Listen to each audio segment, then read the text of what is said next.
दुनिया में ऐसी बहुत सी चीज़ें हैं जिन्हें ना जानने में ही हमारी भलाई है, मगर कुछ लोग ऐसा नहीं मानते। उन्हीं में से एक था पीयूष। बचपन से ही जिद्दी और शरारती, पर 13 साल का पीयूष अभी तक ये नहीं समझ पाया था कि हर शरारत का एक अंजाम होता है। आज पहली बार वो अपने दोस्त के घर से ऊंचा बोर्ड लाया था, बिना किसी को बताए, और छुपते छुपाते वो बोर्ड लेकर अपने बड़े भाई कबीर के रूम में जा रहा था, क्योंकि वो नहीं चाहता था उसके मम्मी पापा को ज़रा भी भनक लगे कि वो ऊंचा बोर्ड घर लाया है।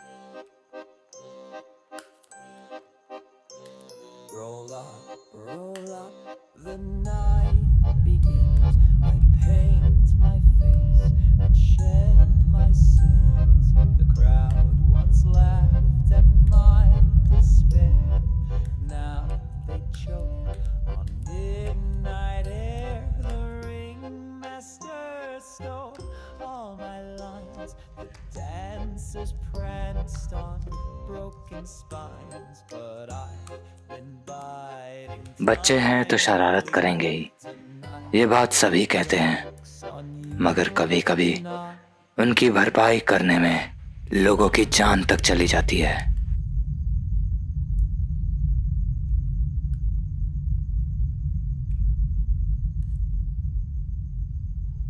भैया, भैया,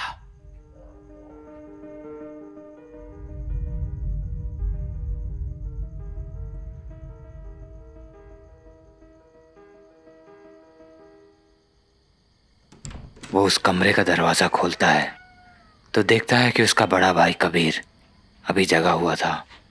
वो फ़ोन में कुछ देख रहा था। पीयूष धीरे धीरे दबे हुए कदमों के साथ उसके करीब जाता है।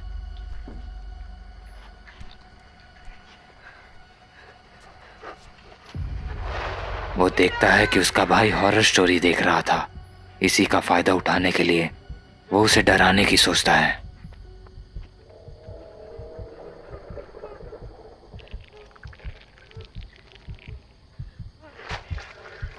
और मौका मिलते ही वो उसे डरा देता है। अबे पागल, इधर आ, इधर आ ना, हाथ लगा इधर। पागल, यहाँ तक दिल आ गया था। हॉरर टेल्स की वीडियो देख रहा था, डरा दिया। इतना डर लगता है तो देखता क्यों है? चुप रहे, फालतू में डरा दिया। अबे ये क्या है? इसकी बात कर रहा है? OUIJA, ऊंचा बोर्ड है। अबे बौने, पागल हो गया तू? मम्मी को पता चलेगा तो हमें मार डालेगी। पता चलेगा तब ना। वैसे भी उनकी तबीयत खराब है, सो रही होंगी। अच्छा, वैसे ये तेरे को दिया किसने? अरे वो दोस्त है ना, ऋतिक, मेरा क्लासमेट, उसी ने दिया है, बस आज के लिए। अच्छा, कोई बात नहीं, ले जा। आज नहीं, कल खेलेंगे। पर क्यों? कल स्कूल जाना है, अभी क्यों नहीं खेलेगा? ऐसे ही, अभी मन नहीं है। जा, अभी सोने दे मुझे। बोलना फटती है। जो हॉरर टेल्स की वीडियो देख के डर गया, क्या ही ऊंचा बोर्ड खेलेगा? सही है, मत खेल, वरना सुसु पॉटी कर देगा। बहुत ज़्यादा नहीं बोल रहे तू? सॉरी। लेकिन फट्टू तो तू है, नहीं तो मेरे को इतना नहीं मनाना पड़ता। अच्छा, हाँ तो क्या? चल एक बार खेलते हैं, देखते हैं कौन फट्टू है, मैं या तू। सच में? हाँ, इज्जत पे सवाल आ गई ना अब। ये हुई ना बात, अब मज़ा आएगा। आखिरकार पीयूष उसे मना लेता है।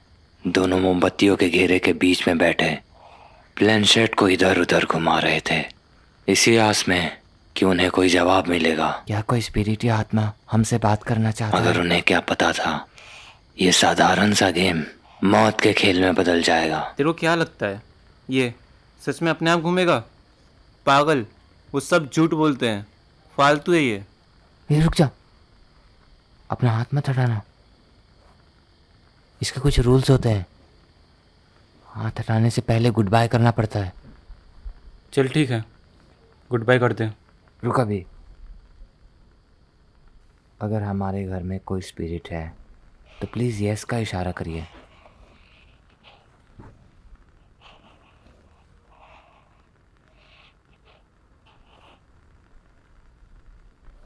अगर हमारे आसपास कोई भी स्पिरिट और आत्मा है तो मैं आपको इनवाइट करता हूँ, सामने आइए और हम लोग से बात करिए। पीयूष के इतना कहते ही वो प्लेनशर्ट अपने आप थोड़ा सा हिलता है। मजाक मत कर पीयूष, तू खुद से क्यों कर रहा है?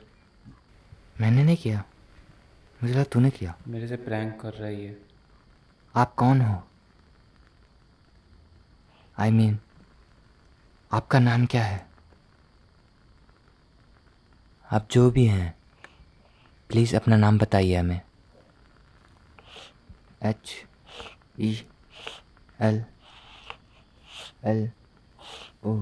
हेलो, ये कैसा नाम है? अबे क्यों मजाक कर रहा है? मैं कुछ नहीं कर रहा भाई, ये अपने क्या आप चल हो रहा रहा है है। ऊपर? कभी ए, तुम्हें बंद कर समझ जल्दी, नहीं आ रहा बंद कर, कितनी बंद कर। रात हो गई है?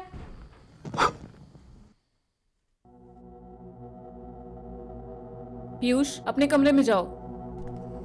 हाँ जा रहा हूँ, इसी ने बुलाया था, मम्मी बोल रहा था कुछ काम है। हाँ हाँ, मुझे सब पता है। कबीर, अपने कमरे में जाओ। हाँ मम्मी, जा रहा हूँ। चुपचाप जाके सो जाओ।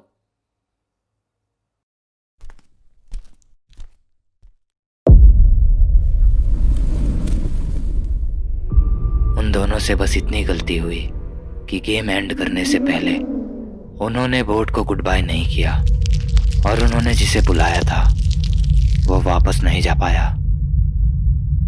अब रात के 1 बज रहे थे।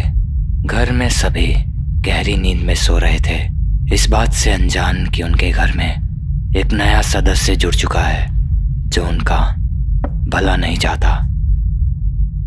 मम्मी, मम्मी, दरवाजा खोलो ना, मुझे अंदर क्या आने हुआ? दो, मुझे डर लग रहा है। मम्मी, दरवाजा खुला है, आ जाओ। ये आवाज तो पीयूष की थी, मगर दरवाजे के उस पार कोई और ही था जो कमरे में आने की नहीं, रागिनी के अंदर आने की अनुमति मांग रहा था और रागिनी ने उसे बुला लिया।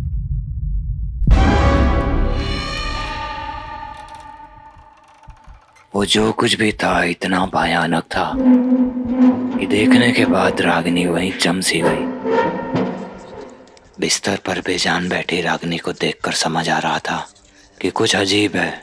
उसका एक ही जगह घूरना और होठों की अजीब सी थड़थड़ाहट से निकलती वो आवाजें यही बता रही थी कि रागिनी का शरीर अब उसका अपना नहीं रहा, वो शैतान उसके अंदर आ चुका था। रागिनी, क्या हुआ तुम्हें? ऐसे क्यों बैठी हो? तबीयत सही नहीं है क्या? अचानक ही उसने उसका बाल जोर से खींचा। इससे पहले कि वो कुछ समझ पाता, रागिनी उस पर हमला कर देती है। वो उसका गर्दन चबा जाती है, जिसके वजह से वहीं उसकी मौत हो जाती है।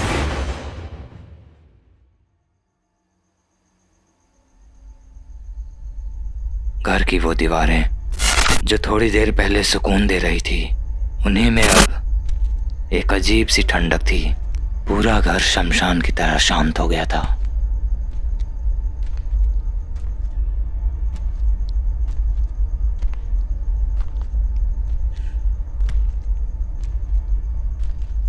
अपने पति को मारने के बाद भी उसके खून की प्यास अभी बुझी नहीं थी। उसके ठहरे हुए कदम कबीर के कमरे की तरफ जाने लगते हैं, जैसे मानो उसका अगला शिकार कोई और नहीं, कबीर था।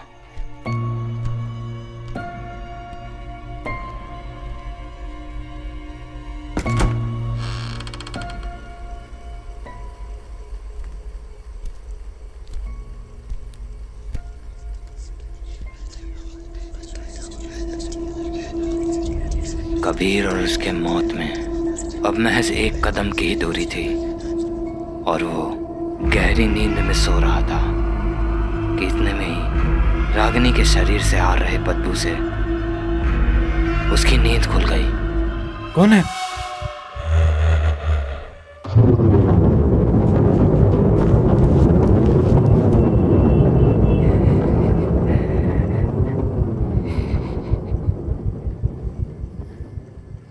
मम्मी, क्या हुआ है आपको? ये क्या हाल बना के रखा है आपने? मम्मी, मुझे डर लग रहा है।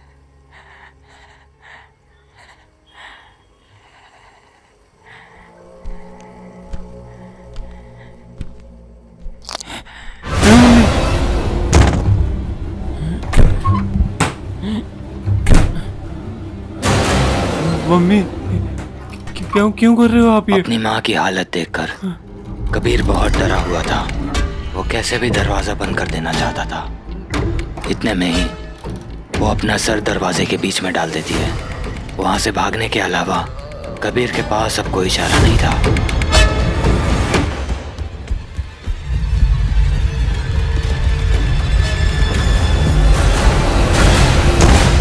कबीर जल्दी से नीचे वाले कमरे में जाकर खुद को बंद कर लेता है और रागिनी दरवाजे में टकरा कर गिर जाती है।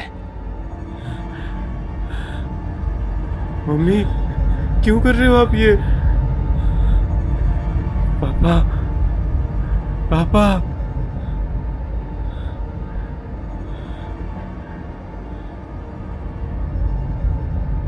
पापा, देखो ना मम्मी को क्या हो गया। पापा, पापा, पापा, मम्मी।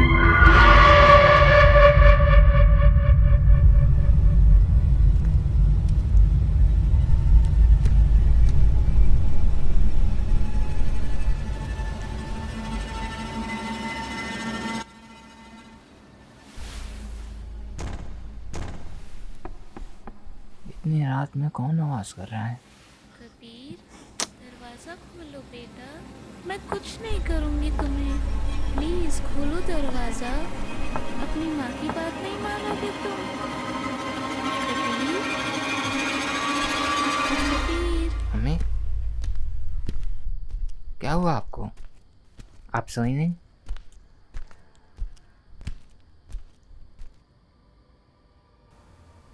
पीयूष, तुम उठ गए बेटा? पीयूष, भाग जा, ये हमारी मम्मी नहीं है। वो मजाक कर रहा है। पीयूष, तुम मेरे पास आओ बेटा।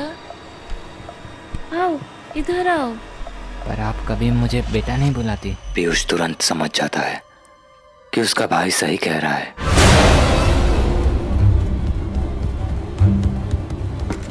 वो कबीर के कमरे में जाकर दरवाजा अंदर से लॉक कर लेता है। ये सब क्या हो रहा है?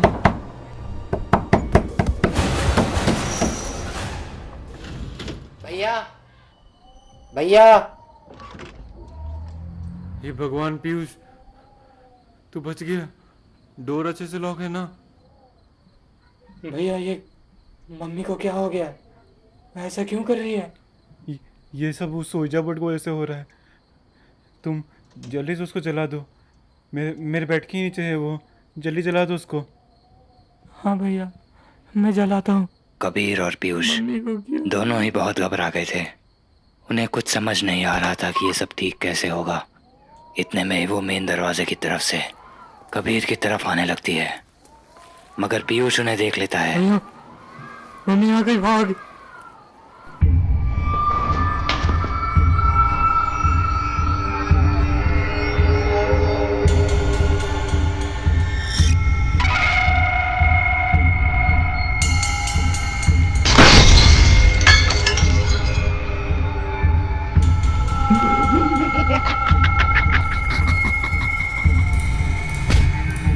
कबीर को उसकी मौत एकदम सामने दिखाई दे रही थी।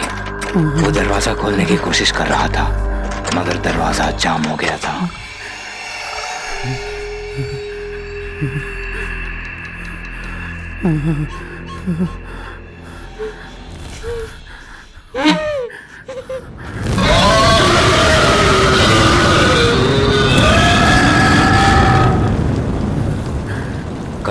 सामने उसकी माँ जिंदा जल रही थी और पापा का खून से सना हुआ लाश बिस्तर पर पड़ा था।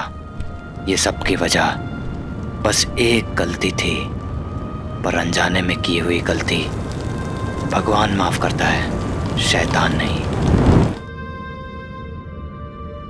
Thank you so much guys for watching this video. अगर आपने यहाँ तक देखा है तो मेक श्योर कि आप हमारा चैनल सब्सक्राइब करके जा रहे हो, क्योंकि इन वीडियोस को बनाने में बहुत मेहनत लगती है और हमारा बहुत समय जाता है। So please subscribe and hit the like button.